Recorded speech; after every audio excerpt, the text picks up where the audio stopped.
بسم اللہ الرحمن الرحیم۔ آج کے ویڈیو لیکچر میں 8ویں جماعت کے طلباء و طالبات کا خیر مقدم ہے۔ مضمون اردو ہے، عنوان استاد کا احترام، اور آج کا ٹاپک بھی استاد کا احترام ہے۔ پیارے بچوں، پچھلا ویڈیو لیکچر آپ کو اچھی طرح ذہن میں ہوگا۔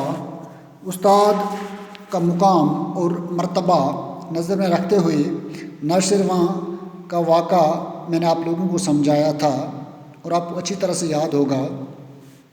آج ہم آگے بڑھتے ہیں، اس مضمون کا آخری پیرا ہم پڑھنے جا رہے ہیں۔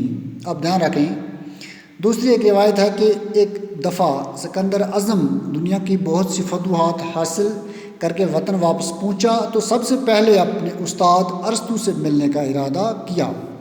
سکندر اعظم ایک بہت بڑا بادشاہ تھا۔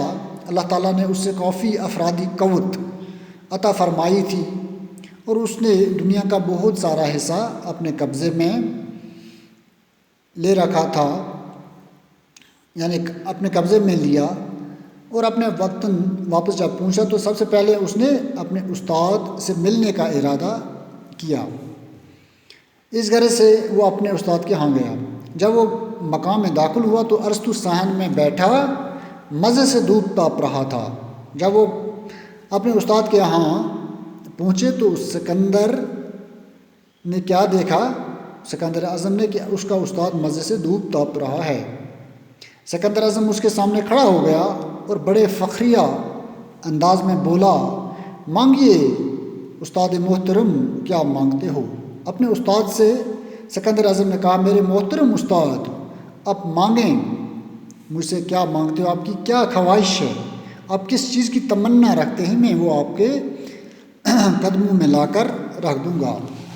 میں اب دنیا کی ہر چیز آپ کے قدموں میں لا کر رکھ دوں گا، یعنی دنیا کی ہر ایک چیز اللہ تعالیٰ نے میرے اختیار میں دی ہے۔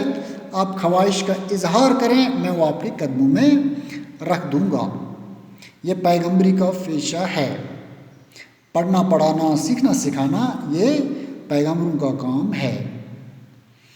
لہذا جو انسان اس پیشے پر فائز ہوگا وہ پیغمبرانہ کام کر رہا ہے، کیونکہ ہر پیغمبر معلم یعنی تعلیم دینے والا رہا ہے۔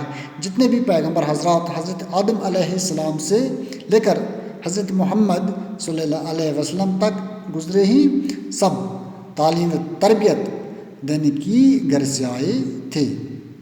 ہم سب کو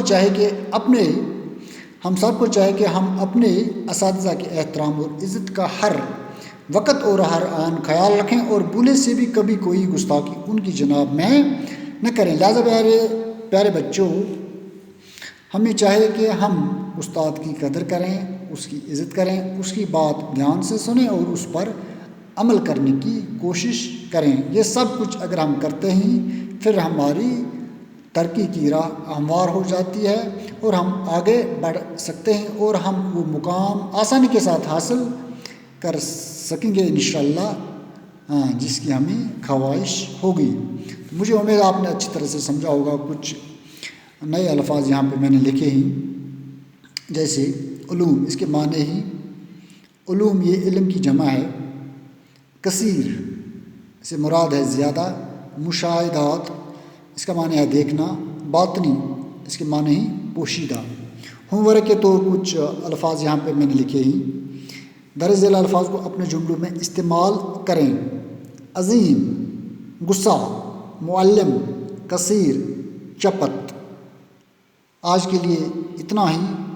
آپ لوگوں کا بہت بہت شکریہ۔ یہ جو ہوم ورک ہے آپ ان الفاظ کو لکھ کر واٹس ایپ کے تھرو مجھے آپ سینڈ کر سکتے ہیں۔ باقی شکریہ۔